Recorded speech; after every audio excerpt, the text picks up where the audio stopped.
E aí, hoje a gente vai falar sobre um passo fundamental na jornada de qualquer pesquisador iniciante: o pôster científico. E olha, ele é muito mais do que só uma obrigação de congresso. Vamos descobrir como ele funciona, na verdade, como o primeiro grande ensaio para o seu legado na ciência. Fica aquela pergunta, né? Depois de coletar os dados, analisar tudo, escrever aquele relatório interno, pronto, o trabalho acabou, certo? Bom, é o que muita gente pensa, mas essa ideia acaba deixando de fora a parte mais vital de todo o processo científico, que é o compartilhamento. A pesquisa é um ciclo, como a gente pode ver bem aqui.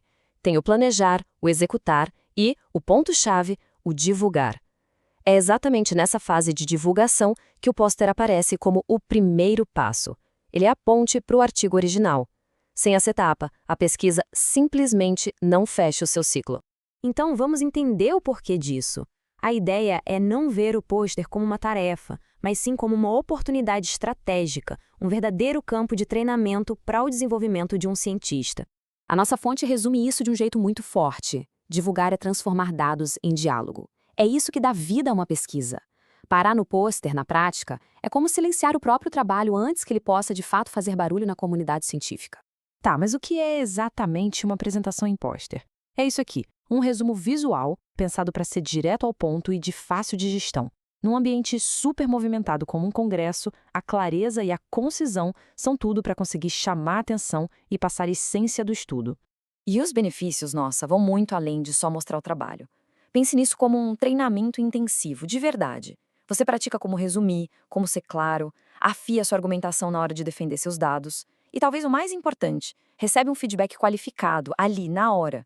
É também a primeira chance de testar como suas ideias são recebidas e, claro, de começar a construir sua rede de contatos.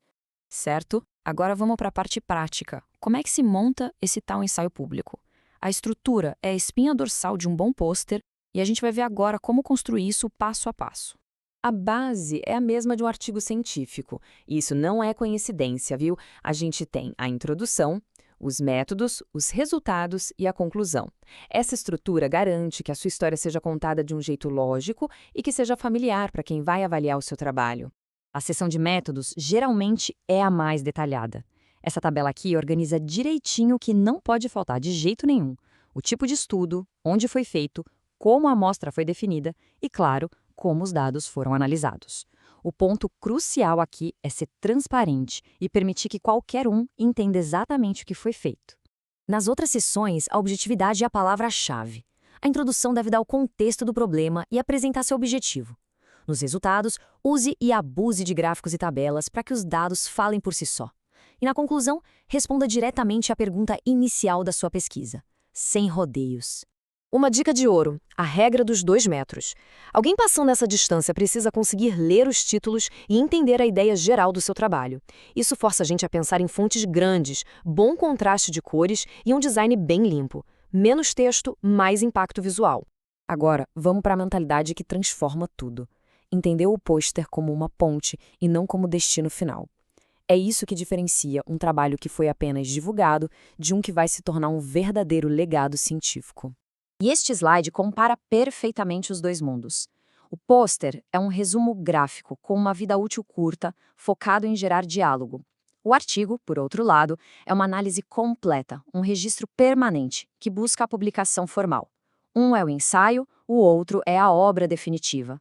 E aqui vai um alerta de quem já viu muito isso acontecer. É um erro muito comum achar que, depois dos aplausos no congresso, a missão está cumprida. Na verdade, a etapa mais crucial ainda está por vir.